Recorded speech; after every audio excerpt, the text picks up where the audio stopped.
Hello and welcome to Real Estate in Focus.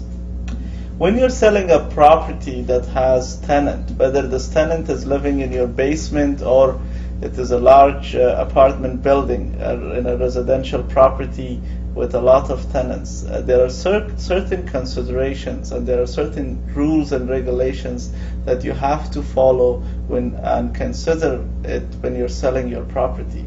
To understand some of those important rules, we have Maria Diaz with us here to explain what are our obligations to our tenants when we are selling our property. Well, if a property is tenanted, then notice has to be given to the tenant if you are going to sell the property. They need to know that you are selling the property. If you want vacant possession of the property when you transfer it to your purchaser, then there might be difficulties in providing that, given that usually you will have to serve the notices according to the law of Ontario with regards to how to get rid of a tenant and have them move out of the property.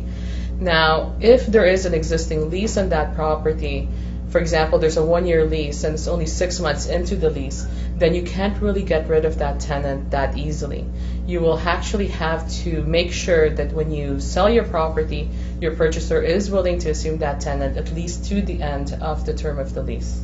So basically, you should not promise on your offer that you're going to give a vacant position if you have lease in place, unless you have some kind of understanding already with your tenant and they have agreed in writing.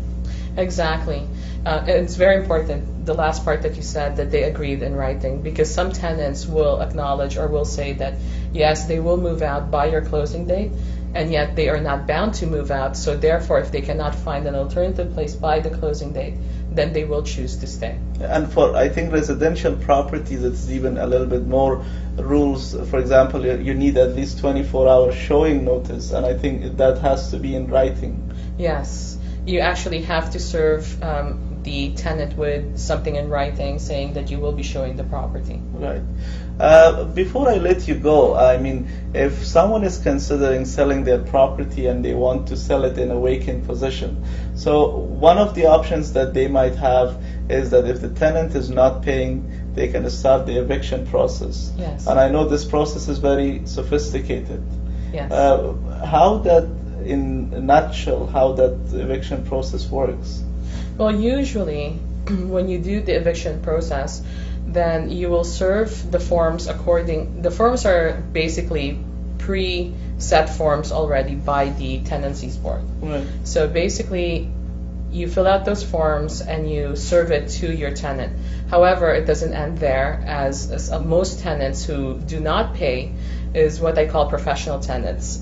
When you get the professional tenant into your property, then they do know the rules probably more than you, or more than a lot of people out there, including maybe even your agent. So they do know how to play the system.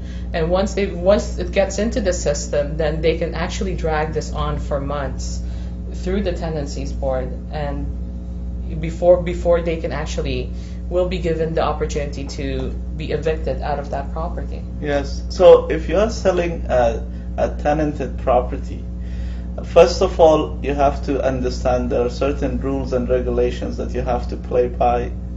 And secondly, if you're planning to sell this as a vacant property and you think you can get a higher value for a vacant property, you might go, and if your tenant, of course, is paying on time, you can go and sometimes they might work with you and have a vacant position. You can help them to find another place, maybe pay for their expenses such as moving, etc. Or maybe if your tenant is not paying on time, of course you have the right through the tenant and landlord board to start the eviction process, and maybe you consider having a vacant property before selling it and you get a higher value. So these are some of the decisions, some of the challenges, some of the options that are available for you, and you have to plan for it before selling the property. Thank you. And thank you for coming, Maria. Hopefully this video will help you when you're selling your property, understand some of these complexities that are involved in a tenanted property. Thank you for watching.